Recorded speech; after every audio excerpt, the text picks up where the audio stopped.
Hi, it's been a while. This review is for Ex Machina, which I just saw yesterday. It's been out since April, but I figured I'd do a review for it because it's one of the best movies I've seen this year so far. But first, I've been lazy, and I don't want to make 5 other videos for you, and it's not 5, it's 4. But I want to tell you and briefly mention and rate movies that I saw between Avengers and this.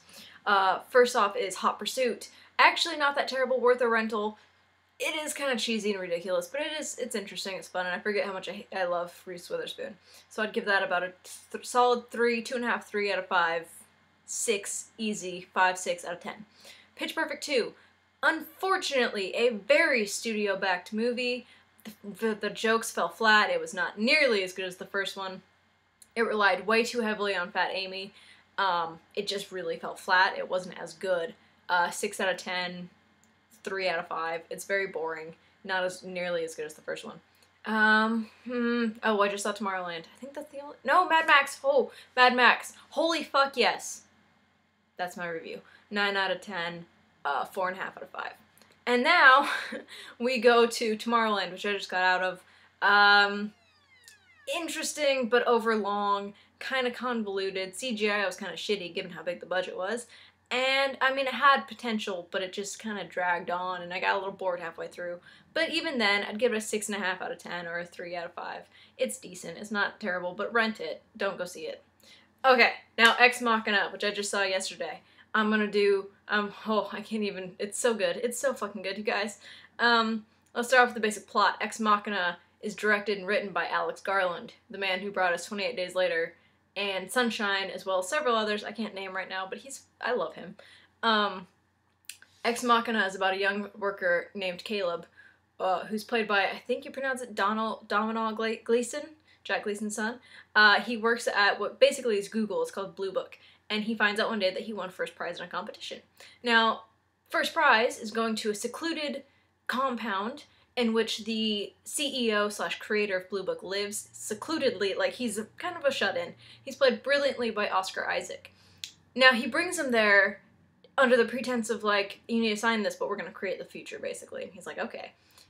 He brought him there to perform a Turing test on this AI he built called Ava. So he goes in, and he's there for a week, and he's only there with the dude, Oscar Isaac's character Nathan, his, like, kind of butler-maid-ish Kyoko, who's this Japanese girl who speaks no English, and that's it. It's just them and Ava, the AI. Now, Ava has, if you've seen the trailers, her face is humanist, but the rest of her looks like a machine. So, it's interesting in the fact that he knows she's a machine, she knows she's a machine, but he's basically just trying to prove the Turing test that he doesn't know he's talking to a computer, essentially. Now, the thing about this plot is everything isn't what it seems. There's some random power outages at this house, and when that happens during one of their conversations, the camera's audio go down. So Nathan doesn't know what's going on. He observes. And she tells Caleb, Nathan is a horrible human being. He's a horrible man. He needs to be stopped. I need to escape. That's as much as I'm going to tell you. You need to fucking watch it. If it's still in theaters, go see it. It's an absolutely visually gorgeous movie. Stunning. I like the way, I think the writer himself described it as future in 10 minutes. It's the future in 10 minutes wherein if Apple or Google announced that they created an AI, we would be shocked, but not that shocked. So it's not too far-fetched of a future, but it's a gorgeous future, and the fucking CGI technology they used to create Ava and her robot body, stunning and flawless. Like, honestly, it's amazing, and you do forget that she is a robot. The actress who plays her, I can't pronounce her name, she's Swedish, I don't remember her name. Amazing. I think she deserves an award for this performance. It was very nuanced. It was very computeristic, but human. The emotions in her were interesting. It was an AI that you actually felt compassion for, and actually do find interesting, instead of being a villainous robot. She was fucking amazing. It's gorgeous. It's a gorgeous movie. It's very well written. It's honestly one of the most original movies I've seen this year.